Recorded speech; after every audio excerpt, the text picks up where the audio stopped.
mendengar pembahasan tentang ramah anak gitu. Dia takut nanti malah justru dendam ke anaknya ketika dulu nggak diramah tamahi sama orang tuanya gitu. Karena Mau dia nggak cepet, mau Pak. ribet, ya Mhm. udah kasihlah. Akhirnya anak nggak disiplin, Betul. sakahoyong maneh gitu. Mhm. Jadi anak semaunya dia gitu.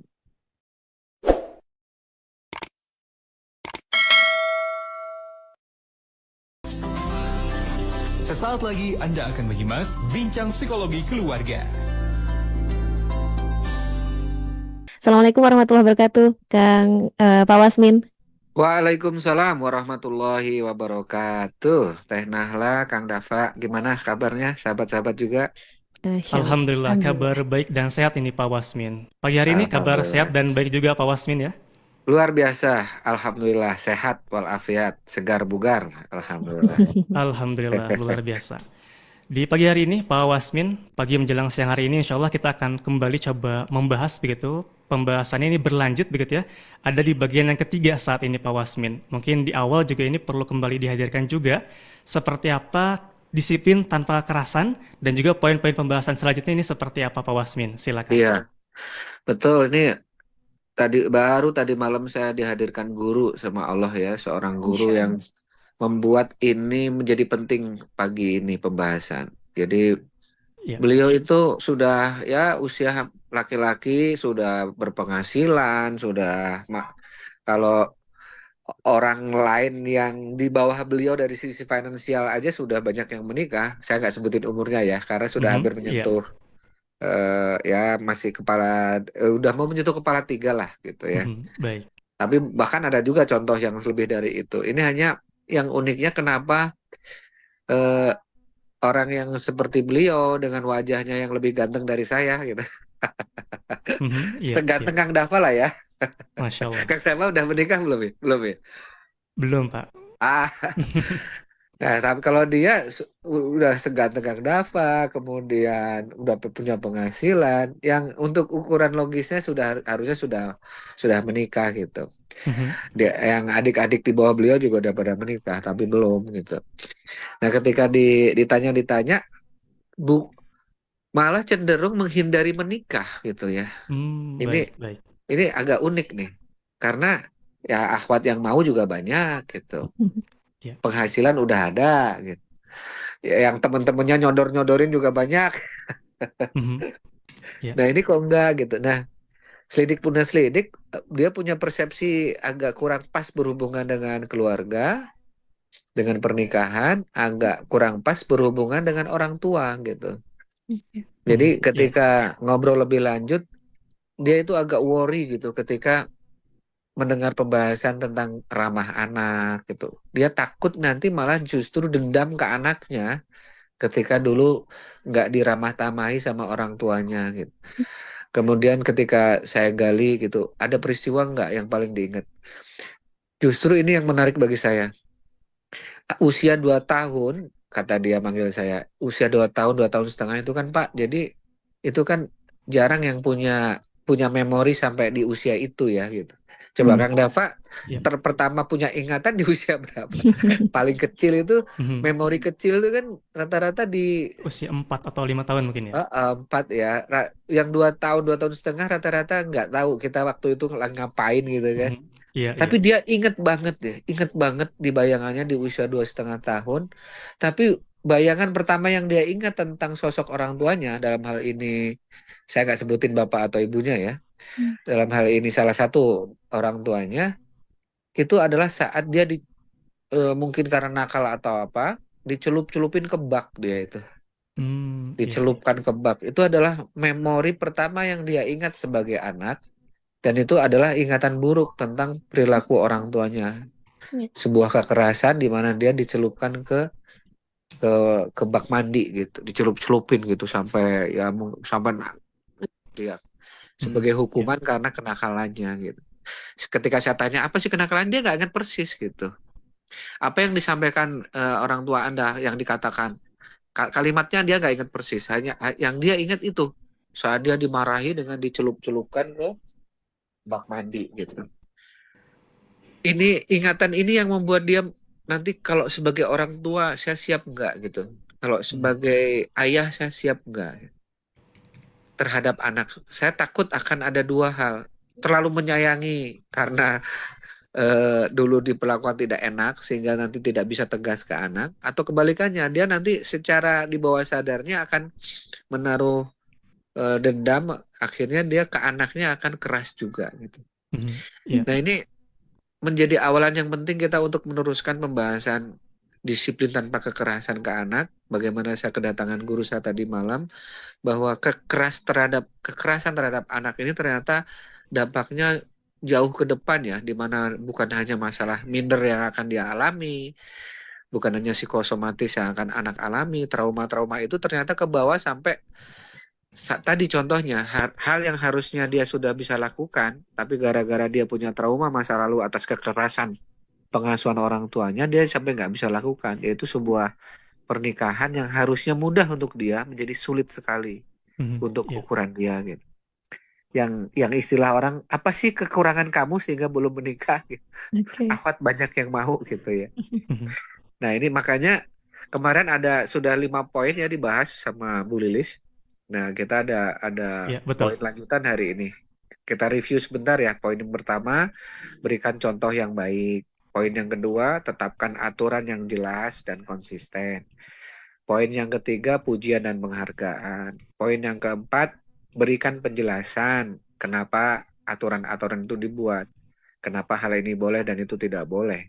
Iya. Jadi pengertian itu yang keempat. Yang kelima, yang kemarin dibahas sama Bu Lilis adalah gunakan konsekuensi yang logis gitu. Logis, Kan iya. banyak konsekuensi yang tidak logis. Tidak logisnya kadang-kadang yang tadi yang mengarah malah ke arah kekerasan atau mengarah kepada eh, pendiaman. Itu nggak boleh, konsekuensinya didiemin itu kan nggak boleh, kemarin Willy sudah sampaikan.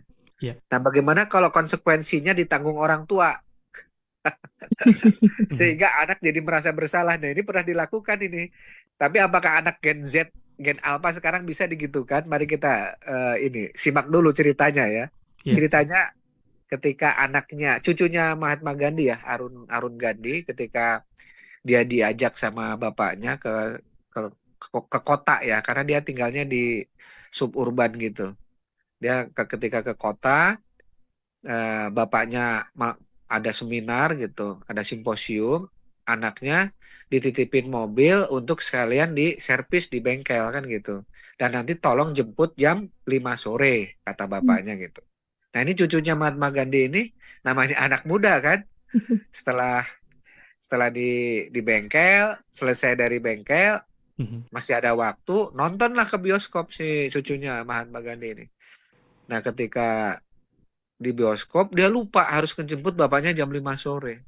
Akhirnya Iya. pas keluar dari bioskop udah lewat tuh jam jam 6 atau jam 7 gitu. Pas datang, pas datang ditanya kenapa telat gitu. Iya, tadi di bengkelnya lama. Padahal dia Arun Gandhi udah nelpon ke bengkelnya bahwa udah selesai lama dari siang gitu kan. Iya. Nah, ini kemudian dia mengatakan pada anaknya, apa kesalahan Bapak? Apa kesalahan orang tua dalam mendidik kamu sampai kamu berbohong seperti itu? Baik, kalau memang kami salah, kami akan menghukum, ayah akan menghukum diri sendiri. Saya akan jalan sampai ke rumah, tidak mau kamu bonceng. Nah, ketika jalan berkilo-kilometer, mungkin ya berapa jaraknya? Mungkin 30 kilometeran ya, diceritakan di situ. Jalan kaki si Arun Gandhi ini menghukum dirinya karena merasa salah mendidik anaknya. Si cucu ini, anaknya Arun Gandhi ini, namanya saya lupa.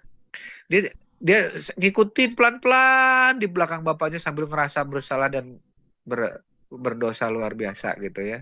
Dan sejak itu dia nggak macem-macem lagi berhubungan dengan kedisiplinan dan apalagi berhubungan dengan kejujuran gitu.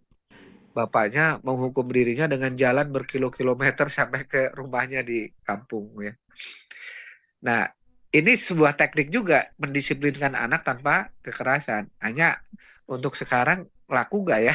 Pertanyaannya.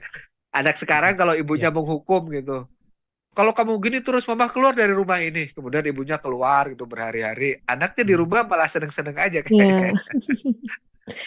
Kalau kamu gitu terus mama jalan ya kaki. Dia mah santai aja di belakang sambil main gadget mungkin ya, ngikutin Mhm. mamahnya.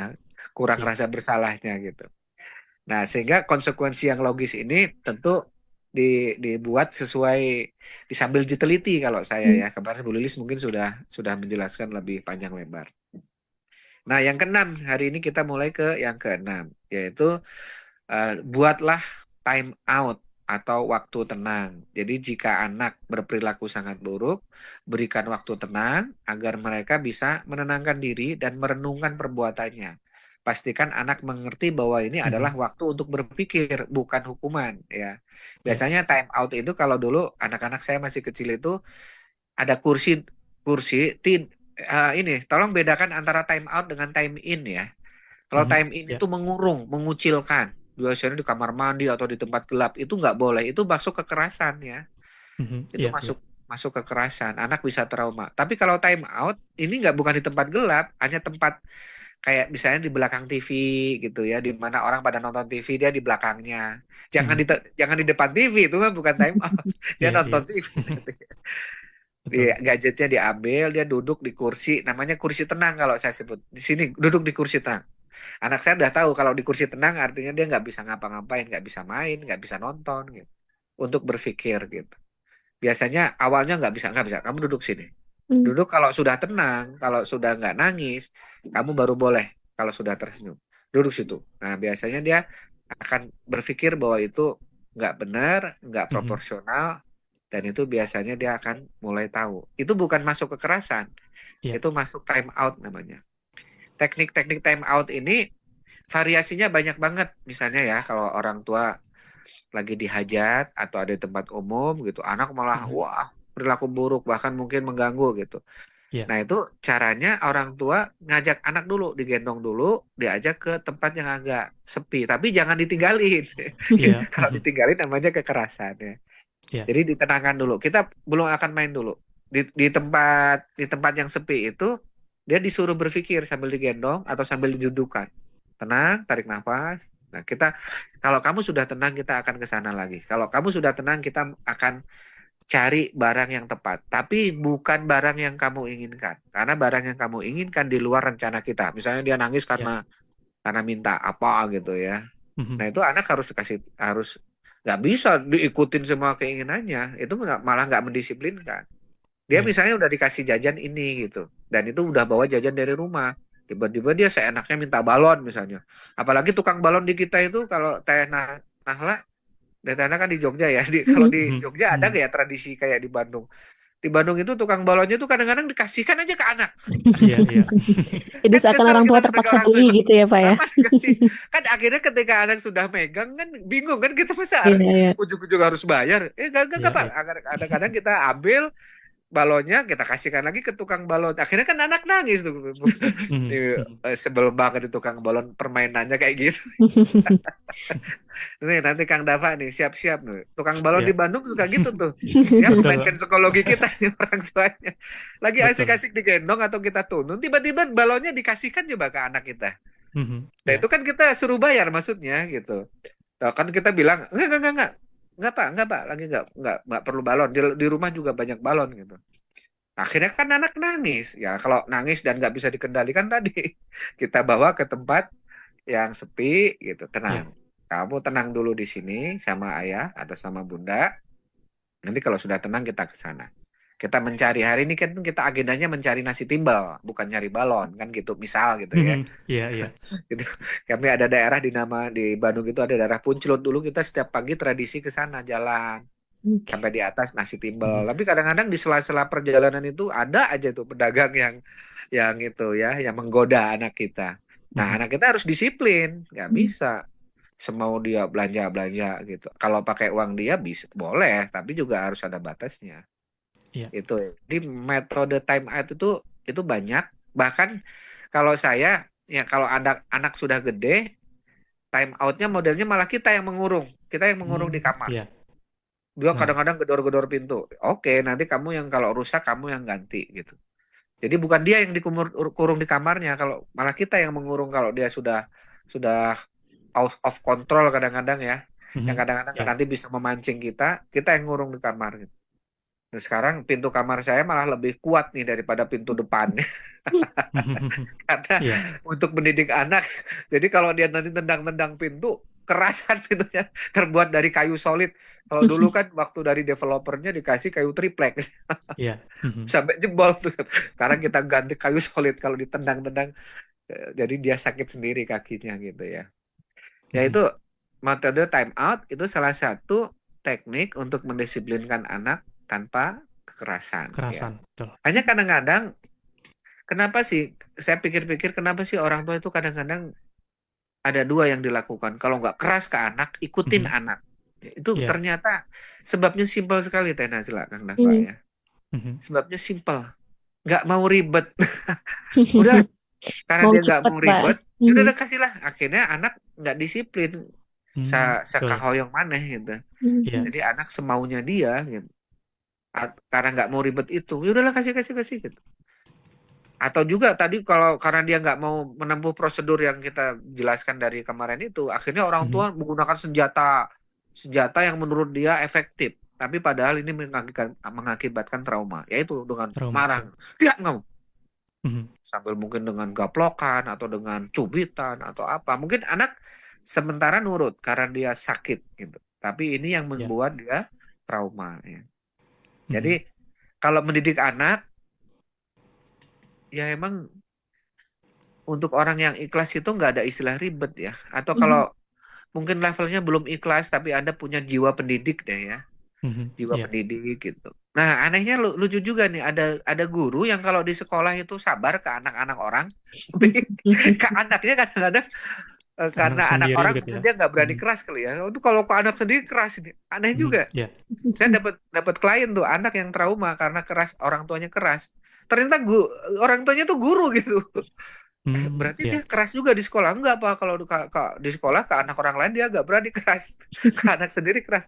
Nah, gimana ya? Maksudnya mentalitas guru yang saya maksud adalah ya seorang guru itu emang dia harus tahu proses gitu. Nah, Mhm. memang untuk proses ini nggak ada yang instan kan ya.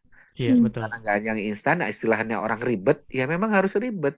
Tapi untuk kedisiplinan kan memang harus diinstalkan di awal. Mhm. Pelan-pelan. Kalau install istilah yang instan ya, maksud saya dididikan, dilatihkan di awal pelan-pelan, Iya. lama-lama akan terinstall. Jadi installnya nggak cepet, nggak ada yang instan, nggak Mhm. ada yang instan dalam pendidikan karakter ya. Iya.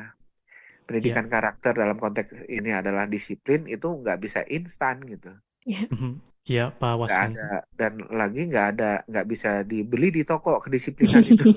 Kalau ada Iya. jualannya itu gampang banget nih orang tua disiplin. Mhm. Bahkan nggak ada bimbel disiplin loh.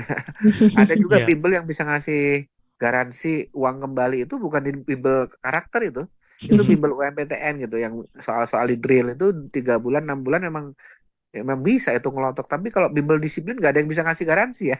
Mhm. Iya, Kalau betul. ada bimbel atau pesantren kilat yang bisa ngasih garansi bayarnya dibuat mahal misalnya Mhm. seminggu 30 juta pesantren kilat dijamin anak pulang disiplin, Disiplin. Mhm. disiplin Iya. tahajud, soleh, sopan ke orang tua dan sifatnya permanen. Ah, orang Mhm. tua gak usah capek-capek. Kayaknya banyak deh laku tuh Betul. kayaknya Udah tuh. berlomba-lomba ya, Laku Pak, tuh dari pesantren zaman kilat dulu. atau bimbel yang kayak gitu. Mhm. Halo, Iya. suara saya masih kedengar? Terdengar Pak Wasmin, alhamdulillah. Tentunya ini juga perlu ada proses yang panjang juga gitu ya Pak Wasmin, Tapi tidak suara Kang instan. Dava di saya kok, oh tuh, tak, Ya, kepencet.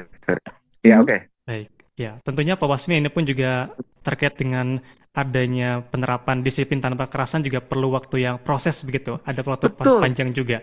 Nah, sehingga panjang dan mungkin memang ribet gitu ya. iya. Nah, insya Allah Pak Wasmin mohon izin kita akan coba jeda terlebih dahulu begitu. Siap, Insya Allah oke. kami akan coba sampaikan kembali begitu, sambung kembali pembahasan selanjutnya Pak Wasmin. Bagi Anda pun Siap. juga sahabat MT, kami pun juga mengundang Anda untuk dapat menyampaikan atensi ataupun juga menyampaikan pertanyaan Anda sahabat MK seputar kekerasan tanpa disiplin tanpa kekerasan bagian yang ketiga.